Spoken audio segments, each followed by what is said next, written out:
Chosen one, toxicity doesn't start loud. It starts subtle, comfortable, familiar.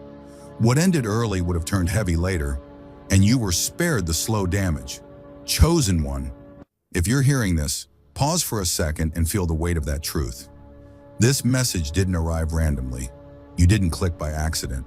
Something unseen aligned moments, memories, and timing to bring you here, right now, because your spirit was ready to remember what your mind is still trying to understand. There was a chapter in your life that closed abruptly, without explanation, without closure, without mercy from human hands. And for a long time you questioned it. You replayed it. You wondered if you failed, or if you were abandoned. But heaven was investigating what you could not yet see. And Chosen One, before we go deeper, pause for a moment, hit subscribe, and comment "I receive" if your spirit is already responding. Because this message is about to speak directly to you, not as content, but as confirmation that your soul already recognizes. Here's the revelation. The universe didn't cut it short to punish you. It intervened to protect you. What felt like confusion was actually divine interruption. What felt like rejection was spiritual extraction. You were being slowly surrounded by something that smiled on the surface, but carried shadows beneath. It wasn't meant to destroy you instantly. It was designed to drain you quietly. Your light was too pure, your calling too loud, your future too heavy to be shaped inside a toxic environment that would have numbed your intuition and delayed your purpose. Chosen one, you survived unseen battles. Battles where no one clapped, no one noticed, and no one believed how close you were to breaking. Yet somehow, doors slammed before you could fully enter the fire. Conversations ended before poison became permanent. Attachments dissolved before they could rewrite your identity. That wasn't luck. That was timing. Heavenly timing. Right now, something is lifting. A realization is forming. You're beginning to see that the ending wasn't loss. It was mercy disguised as mystery. And as we go deeper, a hidden truth is about to surface. One that will finally explain why it had to end when it did. Chosen one, toxicity rarely announces itself with destruction.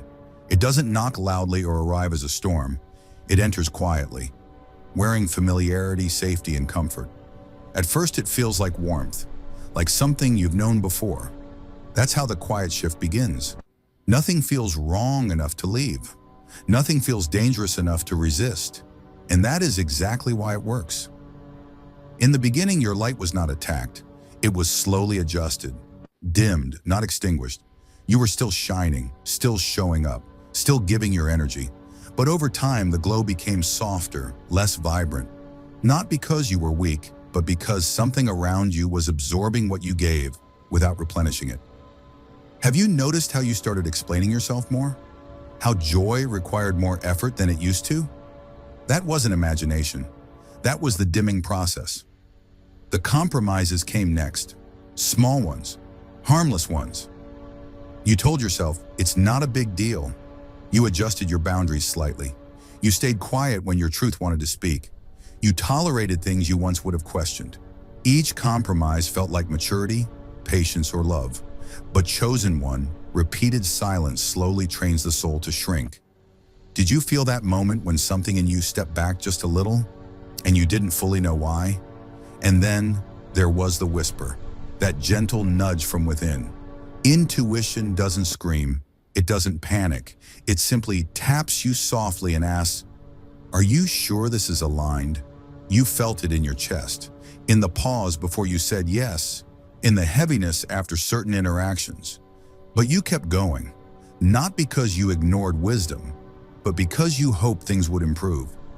Isn't it true that chosen ones often stay longer, believing love can heal what awareness already sees? Here is the revelation. The damage was designed to be gradual. If it had been obvious, you would have left immediately. But subtle erosion keeps you questioning yourself instead of the environment. Over time, your confidence lowers, your clarity blurs, and your energy feels tired without reason. That wasn't accidental. That was slow spiritual leakage. And yet, even then, your spirit knew. Before your mind could name it, your body reacted. Your energy shifted. Your peace shortened. Your excitement faded. Your spirit sensed the imbalance long before logic caught up. That's why leaving felt confusing. That's why staying felt heavy. So let me ask you, chosen one, what did you feel before you understood? And what is your spirit asking you to trust now? This is where awareness becomes healing, because once you see the quiet shift, you can never unsee it. And what's coming next will finally explain why it had to stop when it did. Chosen one, the earliest warning signs never arrive with alarms. They arrive quietly, almost politely, asking very little of your attention. That is why they are so easy to dismiss.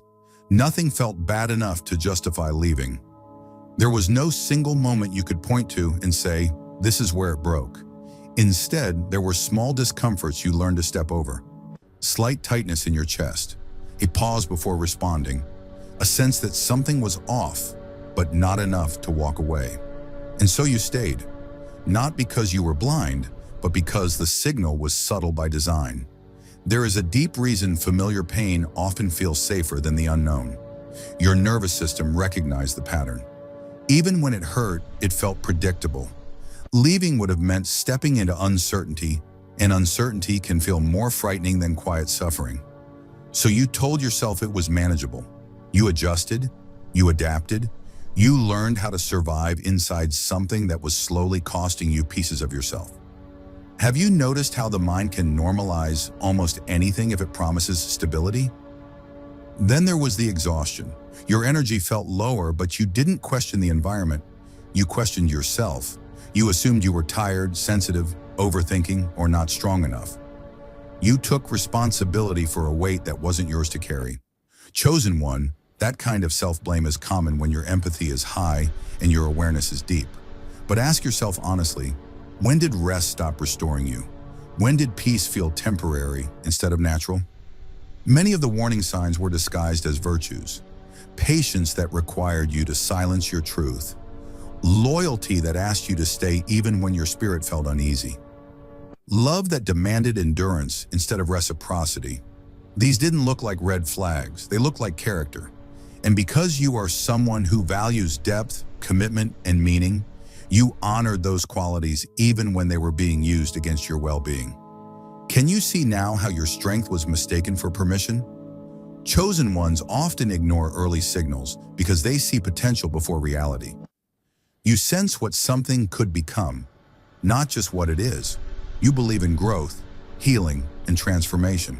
And sometimes that belief keeps you rooted in places meant only for a season. This doesn't make you naive, it makes you hopeful. But hope without boundaries can quietly exhaust the soul. So here is the most important part. Compassion, not judgment, not regret. Compassion for the version of you who stayed. That version was doing their best with the awareness they had at the time. They weren't weak, they were learning. They weren't wrong, they were evolving. And now, chosen one, as you look back, can you honor them and choose differently moving forward?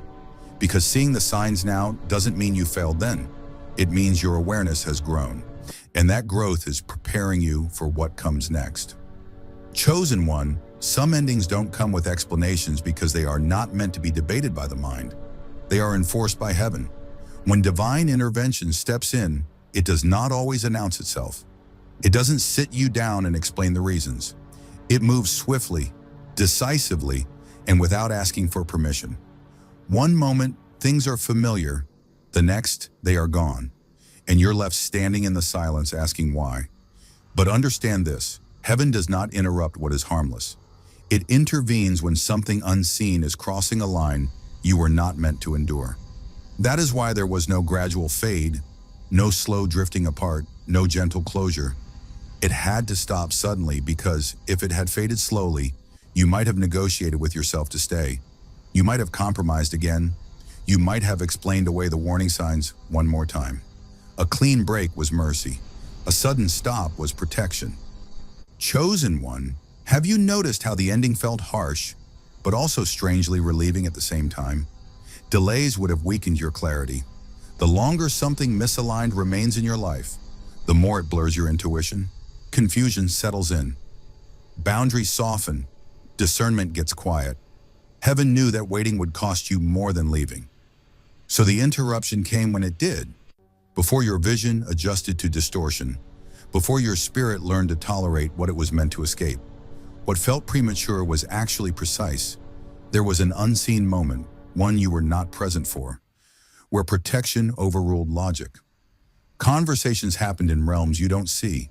Paths were reviewed, outcomes were measured, and the conclusion was clear. Staying longer would damage something essential within you. So the door closed without your consent, not because you were powerless, but because your future required preservation. Can you imagine what you were being guarded from, even as you questioned the loss? And yes, the lack of closure hurt. You wanted understanding, you wanted answers, you wanted a clean emotional ending. But closure was not allowed at that stage because it would have kept you looking backward. It would have invited rumination instead of release. Sometimes clarity comes later, when you are strong enough to receive it without reopening the wound. Chosen one, is it possible that not knowing saved you from going back? This is where trust is born. Not the kind that feels comfortable, but the kind that requires surrender. Trusting an ending you didn't choose asks you to believe that something greater saw what you could not. That timing was intentional, that removal was alignment, that loss was actually guidance in disguise. So let me ask you, now that some time has passed, do you feel lighter, clearer, more yourself again? Because those are the quiet confirmations that the ending was not punishment. It was divine intervention. And what comes next will finally show you why it had to happen exactly this way.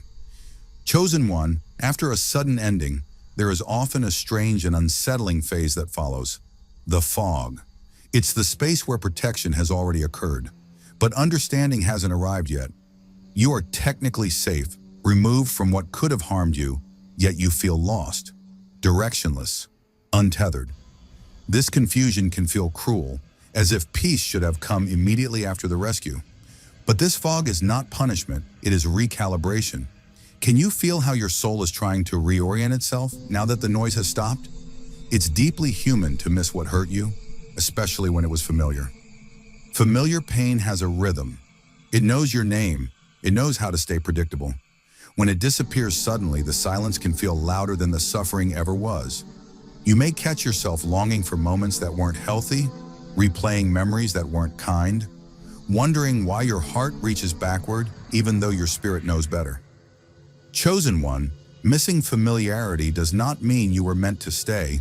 It means your nervous system is learning a new language. And yes, there is grief, real grief, even when what ended wasn't good for you. You are not grieving the toxicity, you are grieving the hope, the version of the future you imagined, the time you invested, the love you tried to give. That grief deserves respect. It deserves space. Why do we tell ourselves we shouldn't mourn something just because it wasn't aligned? Loss is loss, and the heart doesn't measure worth the same way the mind does. Spiritual disorientation often follows divine disruption. When heaven intervenes suddenly, it can temporarily disconnect you from your sense of meaning. You may question your discernment, your intuition, even your faith. If this was protection, why does it hurt so much? But understand this, your spirit is adjusting to a higher alignment. Old anchors were removed and new ones haven't fully formed yet. That in between can feel like floating, unstable, uncertain. But floating is not falling. Here is what you must remember. Confusion does not mean you were wrong. It means you cared. It means you are human. It means you are processing an ending that happened faster than your emotions could keep up with. Clarity often arrives after the emotions settle, not before. So be gentle with yourself during this phase. Ask yourself, what if this fog is not a setback, but a necessary pause? Allow yourself to mourn without guilt, without rushing healing, without shaming your feelings. You don't have to justify your grief to anyone, not even yourself. Let the tears come. Let the questions surface. Let the heart speak.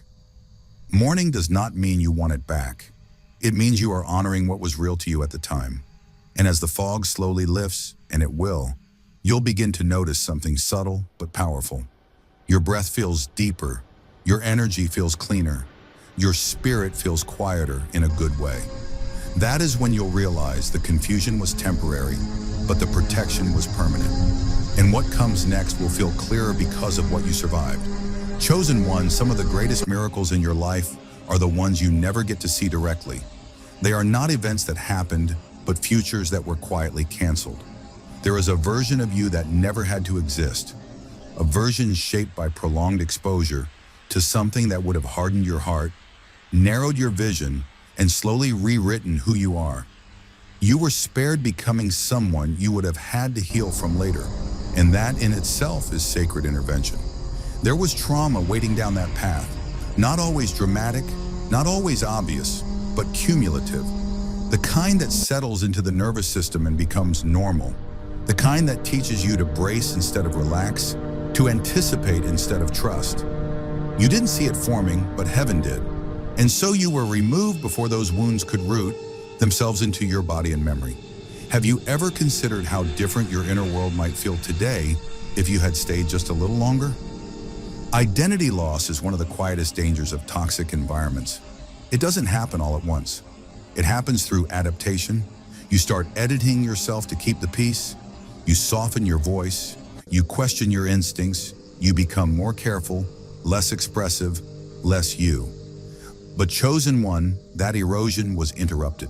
Something stepped in before your essence was negotiated away. The fact that you can still recognize yourself today, your values, your sensitivity, your inner fire, is proof that prevention occurred. If you had remained, your calling would have been delayed, not destroyed, but postponed through exhaustion, distraction, and emotional labor that was never meant to be yours. Purpose requires clarity, and clarity cannot thrive in environments that constantly demand your energy for survival. You were meant to build, create, lead, and evolve, not recover endlessly from what drains you. Can you sense how your energy is now slowly returning to you? There is also emotional weight you never had to carry. Resentment that didn't have time to harden. Self-doubt that didn't fully settle in. Pain that never reached the depth it could have. You may still be healing, but imagine how much heavier the process would be if intervention hadn't come when it did. The absence of deeper scars is not accidental. It is evidence. Recognition often arrives in hindsight. At first, the ending looked like loss. Now it begins to resemble protection. You notice how you breathe differently, how peace feels more accessible, how your intuition sounds clearer. These are the quiet confirmations that something unseen stepped in on your behalf. So ask yourself, chosen one, what are you grateful you never had to become? What pain are you relieved you don't have to unlearn?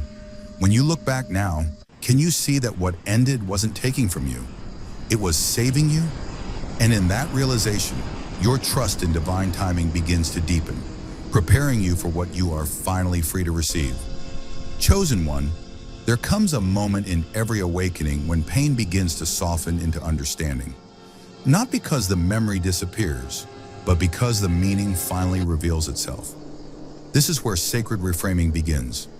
You start to see that closed doors were not rejections, they were redirections. And slowly, gently, gratitude rises where resistance once lived. Thanking the universe for what didn't work out is not denial. It is recognition of protection. Can you feel how different it is to say thank you instead of why? Releasing resentment towards sudden endings is a holy act. Resentment binds you to the moment of loss, replaying it again and again, keeping your energy anchored in what has already passed. But when you choose release, you reclaim your presence. You don't excuse the pain, you free yourself from carrying it forward. Chosen one, what if letting go of resentment isn't about forgiving the ending, but about honoring your own peace? With time, you may begin to see the exit itself as an act of love. Love from a higher intelligence that saw the whole path, not just the step you were standing on. Love that intervened before erosion became identity. Love that chose your long-term well-being over your short-term comfort. The ending may not have felt gentle, but its intention was. Isn't it powerful to realize that being removed was a form of care? Pain, when met with awareness, becomes clarity. You start to recognize patterns earlier. You trust your intuition more deeply. You listen to discomfort without dismissing it. What once confused you now educates you. This is spiritual refinement. The experience didn't harden you. It's sharpened you.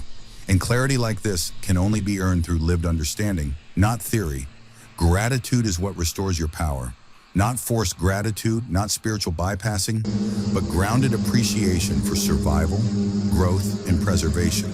When you thank the universe for the early exit, you stop seeing yourself as someone who lost something and start seeing yourself as someone who was guided. Power returns when you align with truth instead of resistance.